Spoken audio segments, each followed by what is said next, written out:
Hello, my dear professionals. Welcome back to the channel. I wish you a very happy 2023. May this year brings you all the career success and you finally land in a job, a business, a career that you have always dreamt of. So I wish you all the very best for this year. And for today's video, we are going to answer a very crucial question you might have already guessed from the topic of this video, which is how you can determine or know whether you're employable or not. What's your score on employability? And if you're very low on the score, then how to scale up, how to level up your skills so that you are employable in the job that you desire.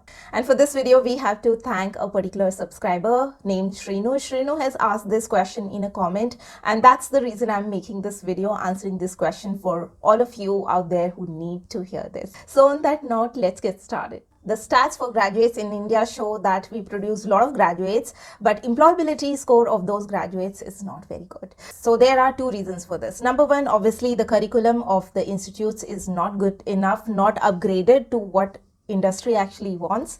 And number two, the students themselves just study in the college for the sake of it. They do not pay any attention to their employability or if there is anything like employability which exists and why they should be worried about it. So for the point one, we can't do much. I alone cannot change the curriculum of the colleges in and around India. But for sure, what we can do is we can make ourselves aware, we can calculate our employability score rather than just cribbing about how companies are not providing us job. So let's see how you can do that, how each one of you can actually calculate your own employability score, which is obviously not related to any formula which is used by the companies. There's no formula as such, but we will see how employable we are in relation to what is required in the job at any given point of time.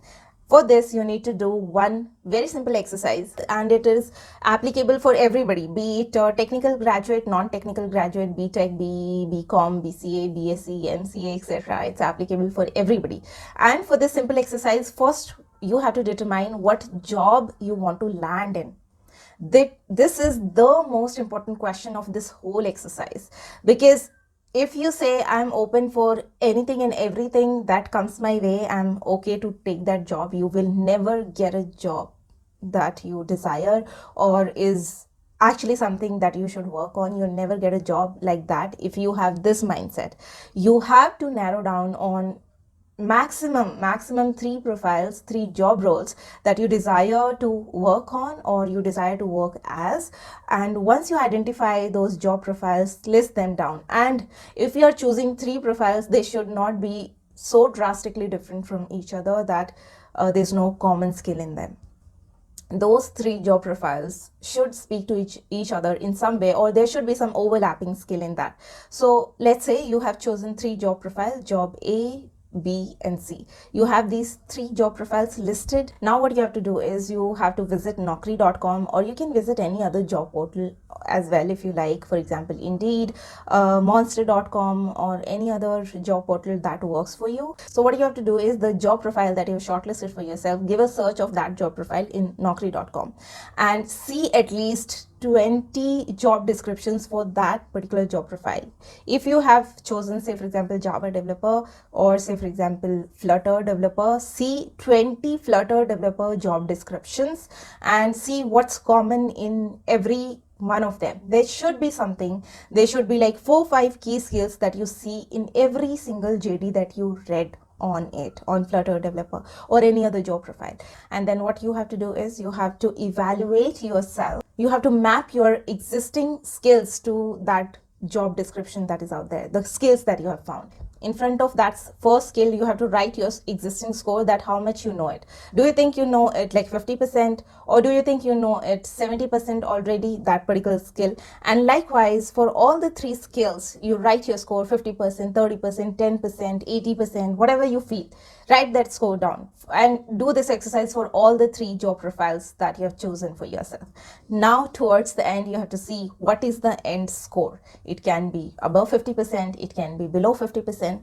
Now if you have scored in and around 50%, it's a okay employability score. I'll not say it's very bad. Not very good also, but not very bad also. You are employable, especially if you are starting as a beginner. So now you must be thinking, okay, I evaluated myself. I am at 50% score. And I saw on this channel, the Corporate Diaries, that she's saying 50% is a okay score. Then why am I not getting the job? So here comes the reality check, my friend. The thing is that we have a lot of graduates passing out every year, and more or less everybody is standing on that same score as you are, which is in and around 50%. So competition is really high. If you want to get the job quickly or you want to get a good job, then you have to be in a row where competition is less. And where is that happening? Where that employability score is above 70 or 80%. And if you're really serious about your career and you want to do something about it, rather than just sitting and cribbing that I'm not getting this job, I'm not getting shortlisted, my resume is not getting shortlisted, my interviews are not getting cleared, you first need to look at your evaluation and do something about it than just cribbing about the situation. Once you level up to that score of 70%, 80%, and how you know that you have scaled up, you prepare and then again you evaluate yourself as per those skill set, and where you can confidently say that yes, now I know 80% of all these skills, then you have a good score. So now comes the second part of this discussion, which is, okay, our employability score is less, but now how we improve it, what we do to improve it. I think partially I've already answered it when I was trying to tell you how to evaluate. What you have to do is, you already know what skills are required. Just prepare around those skills. You do not have to know the entire encyclopedia of programming or technical skills or whatever skills. No. Focus on the skills that are mentioned in the job description. Make that as a Bible and just prepare according to that. Everything else is out of syllabus for you. Maybe your friend is getting benefit for preparing for some other skills, but it's not relevant to you. You never know for what profile they are applying for. It's not relevant to you. Do not lose your focus and just focus on preparing the skill chart that you have made after reviewing so many JDs for the profile you want to get into. Do not get distracted that first month you prepared for a profile A, then after 30 days you were like, this is not happening, I'm not getting any results, and then you jump onto a profile 2. Do not do that. It will only slow down your search game, nothing else, and you'll get frustrated thinking, why I'm not getting results when others are getting results with this. Do not do that. Every single day I get a lot of messages, especially from beginners, asking what should I prepare for this job role, what skills are demanded in the market for this job profile. Guys, you do not have to depend on anybody to get answers to these questions. Not even me, not anybody. If somebody is hiring for their team, that person knows the skills that he or she is trying to hire for, and they have listed those skills already on the internet out there in public, which you all have access to free of cost. And that piece of information is called job description. What information I have from my experience, past experience or current experience, or somebody else has, that information can be outdated or not relevant, but the person who is hiring himself has given a JD. That information cannot be outdated or wrong. If you feel the JD is not descriptive enough, look for other JDs for the same job role. Eventually you'll find the key skills same everywhere, and you'll get enough idea what you need to prepare on and what is out of syllabus for you, so you can totally avoid that. So focus on the skills that are consistent in every single JD that you saw, that you read on job portals. That's the key to maximize your performance in preparation and even in interviews. And if you're a fresher, the biggest tip I can give you as a HR is, guys, focus on your basic. No hiring manager is expecting high level stuff from you as a beginner. All the hiring managers across industries know that what kind of studies our students do in colleges, what kind of curriculum our colleges teach, so they are aware. They are not expecting any high level stuff from you. Be good at your basics. They are just looking for students who are good at their basics, to whom they can provide training and groom them to the level which is required for their project. So they are just looking for those people who are good at their basics. Once you have confidence that you're very good at your basic, you know everything by heart, then you can move on to the second level. There's no harm in moving to another level. It's good only if you do that. But First step first. You need to be good at your basics and then move on.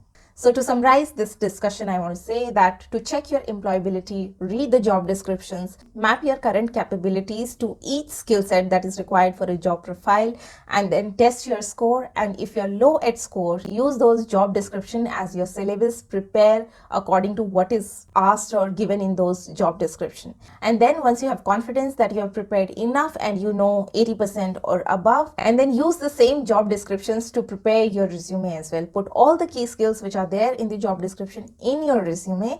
All the keywords should also be punched in your resume so that when you apply, your resume rank up higher in the job portal, because it's all machine learning. Whatever keywords matches more in the system, that resume ranks really high. So prepare your resume as well according to the job description. And then when you sit in interview, what you have to do is you have to ask for the expectations of the hiring manager. And once that hiring manager starts telling you about the role, what he or she expects from the candidate, then you tweak your answers accordingly, what they are looking for. Try to centralize their requirement in your answers so that they feel that you already have all the skills, knowledge that they are looking for, and then they eventually make you an offer. So this was it, guys, in a very simple language. I really hope you derive some value out of today's conversation and you can really evaluate your employability and you can level up as well from that evaluation. And I wish you all the very best for your job search. You keep on watching more content on the Corporate Diaries to be corporate ready, and I'll see you in my next video. Till then, stay safe and healthy. Take care. Bye.